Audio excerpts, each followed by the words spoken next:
തൊഴിലാളികളെ ഏത് രീതിയിൽ പിഴിഞ്ഞെടുക്കണമെന്ന് നന്നായി അറിയുന്നവരാണ് ചൈന. അവർ പോലും ഒരു മോഡൽ നിരോധിക്കണമെങ്കിൽ അത് എത്ര ഭീകരമായിരിക്കണം. 2010 മുതലാണ് ചൈനയിൽ ഈ മോഡൽ തുടങ്ങിയത്. IT ബൂമിൽ ചൈന തിളങ്ങി നിൽക്കുന്ന കാലമായിരുന്നു അത്. കൂടുതൽ വർക്കുകൾ വന്നതോടെ ജീവനക്കാരെ കൂടുതൽ സമയം ജോലി ചെയ്യിപ്പിക്കാനുള്ള തന്ത്രങ്ങൾ കമ്പനികൾ മെനഞ്ഞു. ഓവർ ടൈം ജോലി പ്രോത്സാഹിപ്പിക്കുന്നതിനായി രാത്രി വൈകിയും ഓഫീസിൽ ജോലി ചെയ്യുന്ന ജീവനക്കാർക്ക് ടാക്സി നിരക്കുകൾ തിരികെ ലഭിക്കുന്നത് പോലുള്ള നിരവധി നടപടികൾ കമ്പനികൾ സ്വീകരിച്ചു തുടങ്ങി.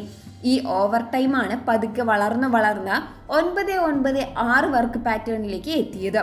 പക്ഷേ അതുകൊണ്ടുള്ള പ്രശ്നങ്ങളും വൈകാതെ കണ്ടു തുടങ്ങി. വ്യായാമം പോലും കുറഞ്ഞതോടെ ജീവനക്കാരിൽ പല വിധത്തിലുള്ള രോഗങ്ങൾ വന്നു. വിരോധത്തിനുള്ള അവസരമില്ലാതായതോടെ അവരുടെ വർക്കിലെ ക്വാളിറ്റി കുറഞ്ഞു. തെറ്റുകൾ പതിവായി.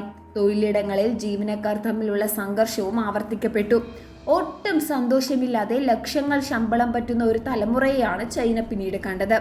മാത്രമല്ല, ആഴ്ചയിലെ ഒരു ദിവസത്തെ അവധിക്കിടയിൽ സമ്പൂർണമായ മദ്യപാനത്തിലേക്കും മയക്കുമരുന്നിന്റെ ഉപയോഗത്തിലേക്കും ഒരു പറ്റം വഴിതെറ്റി. ജോലി സമയത്തും മണമറിയാത്ത സിന്തറ്റിക് ഡ്രഗ്സ് ഉപയോഗിച്ചിരുന്ന പ്രവണത വർദ്ധിച്ചു വന്നു. ഡിവോഴ്സുകളും കൂടിയ കാലമായിരുന്നു അത്.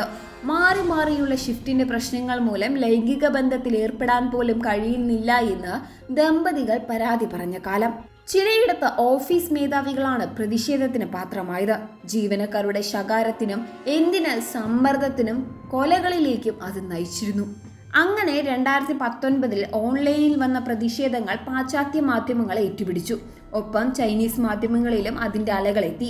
2021 ചൈനീസ് കമ്മ്യൂണിസ്റ്റ് പാർട്ടിയുടെ മുഖപത്രമായ പീപ്പിൾസ് ഡെയിലി തന്നെ സംവിധാനത്തെ വിമർശിച്ച് ലേഖനം എഴുതി.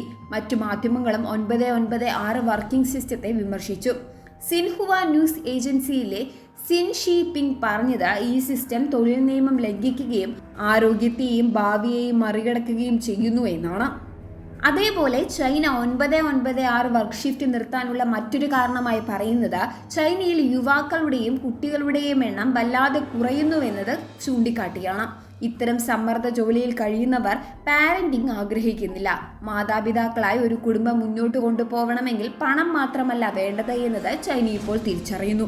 ഒരു കാലത്ത് രണ്ടാമതൊരു കുട്ടി ജനിച്ചാൽ 10 ലക്ഷം രൂപ വരെ പിഴ ചുമത്തിയിരുന്ന ചൈനയിൽ ഇപ്പോൾ രണ്ടാമത്തെ കുട്ടിക്ക് ആദ്യത്തെ 3 വർഷം 1.5 ലക്ഷം രൂപ നൽകുമെന്നാണ് സർക്കാരിന്റെ വാഗ്ദാനം. ഏറെക്കാലം ലോകത്ത് ജനസംഖ്യയിൽ 1-ാം സ്ഥാനത്ത് നിന്നിരുന്ന ചൈനയിൽ ഇപ്പോൾ കുട്ടികളുടെ എണ്ണം കുറയുകയാണ്. പുതിയ